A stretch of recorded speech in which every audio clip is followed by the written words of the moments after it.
ऐश्वर्य वैभव सुख संपदा भूमि भवन वाहन तथा इस समस्त जगत का समस्त सुख प्रदान करने वाले सर्वोच्च सुख देने वाले दैत्य गुरु शुक्राचार्य अपनी राशि का परिवर्तन करने जा रहे हैं।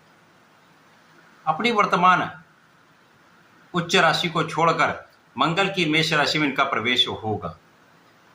क्योंकि शुक्राचार्य अत्यंत सौम्य ग्रह हैं, सर्वाधिक शुभ प्रभाव देते हैं। एक माह का इनका गोचर काल जब अत्यंत महत्वपूर्ण भाव में होता है तो ये समस्त प्रभाव श्रेष्ठतम स्थिति में प्रदान कर देते हैं। जय श्री गणेश, नमस्कार। मैं आचार्य संजय द्विवेदी। मेरे समस्त प्रबुद्ध दर्शकों का मेरे चैनल पर हार्दिक स्वागत है। प्रिय दर्शकों, आज मैं शुक्राचार्य के राशि परिवर्तन प्रभाव को लेकर आपके सम्मुख उपस्थित हूँ। शुक्राचार्य 31 मई को अपनी राशि का परिवर्तन करके मेष राशि में प्रवेश कर जाएंगे। क्योंकि मंगल के साथ इनका एक विशेष प्रभाव प्राप्त होता है, तो अलग अलग राशियों के लिए ये अलग अलग भाव में होकर अलग अलग प्रभाव प्रदान करेंगे। आज मैं कर्क राशि के लिए शुक्राचार्य के इस राशि परिवर्तन का किस प्रकार का प्रभाव आपको प्राप्त होने वाला है, किन भावों में प्रबलता आएगी, इस समय का आप कैसे लाभ ले पाएंगे, अथवा कहीं पर कोई समस्या या अवरोध है तो उसका क्या निराकरण है, संपूर्ण विश्लेषण मैं पूर्ण तरीके के साथ करने जा रहा हूं। प्रिय दर्शकों, इस राशिफल को आप अपने लग्न तथा राशि दोनों के अनुसार देख सकते हैं। कर्क राशि चंद्रमा की राशि है। चंद्रमा और शुक्राचार्य का मित्रवत भाव है। शुक्राचार्य कर्क राशि के लिए आपके लाभ तथा सुख के स्वामी हैं। लाभेश सुखेश का गोचर आपके दसम भाव कर्म क्षेत्र में प्रारंभ होने जा रहा है। अत्यंत विशिष्ट भाव के स्वामी का गोचर आपके केंद्र के भाव दसम भाव में होने वाला है, जो अत्यंत महत्वपूर्ण भी है, विशेष लाभकारी है।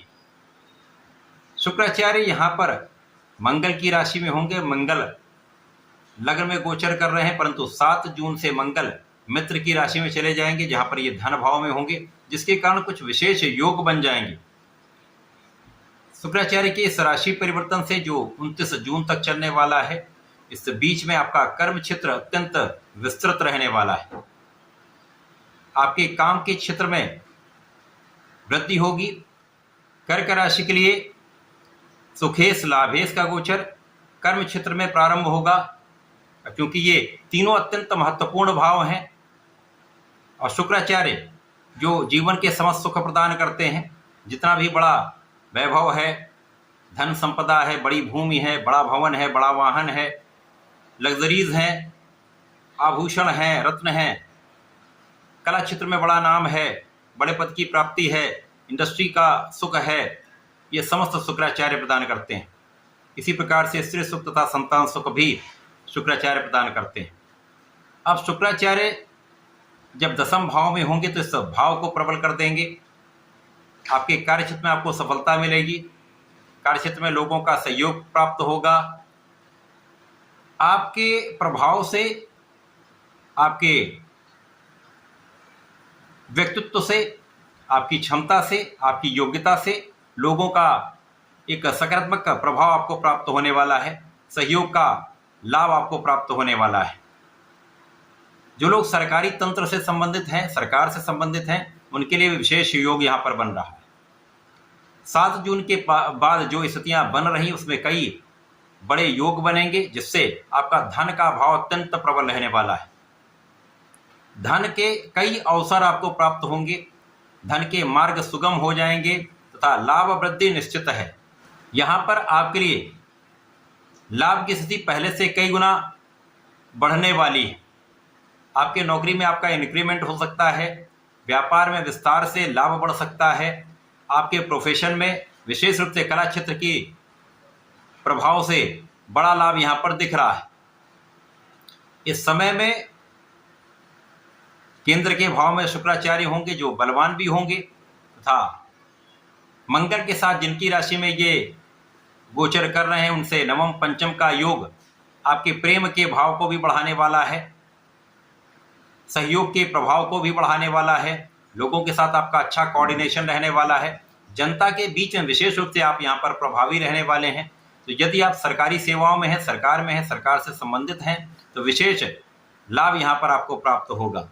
माता पिता के सुखों में वृद्धि होगी, माता पिता का आशीर्वाद आपको प्राप्त होगा। अब जब इस समय में आपकी धन का एक अच्छा लाभ आपको प्राप्त हो रहा है, धन की स्थिति अच्छी है, तो इस समय में आप अपने जीवन के सुखों को बढ़ाते हैं, सुख संपदा का अर्जन करते हैं, भूमि भवन वाहन का आपको लाभ प्राप्त होता है। तो ये समय आपके लिए अत्यंत अनुकूल हो रहा है। शुक्राचार्य का ये परिवर्तन आपके केंद्र के भाव में होकर लाभ तथा सुख के स्वामी की स्थिति बलवान करने वाला है तथा लाभ और सुख का संपूर्ण प्रभाव आपको प्राप्त होने वाला है। इस पूरे समय में आपको नियमित रूप से भगवान भोलेनाथ की आराधना करनी चाहिए। नमः शिवाय पंचाक्षर मंत्र का जप करना चाहिए। प्रत्येक सोमवार को भगवान भोलेनाथ पर जलार्चन करें, नमः शिवाय का मंत्र का जप करते रहें तथा दुग्ध का अर्पण करें, लाल चंदन का अर्पण करें तथा श्वेत पुष्प का अर्पण करें तो विशेष लाभ आपको प्राप्त होगा। सूर्यदेव को यदि जल देते रहते हैं, ओम आदित्य नमः का जप करके जल देते हैं तो विशेष लाभ आपको प्राप्त होंगे। इस समय में होने वाले संपूर्ण लाभ आप प्राप्त कर पाएंगे। तो ऐसा करके इसका लाभ लें। धन्यवाद। नमस्कार।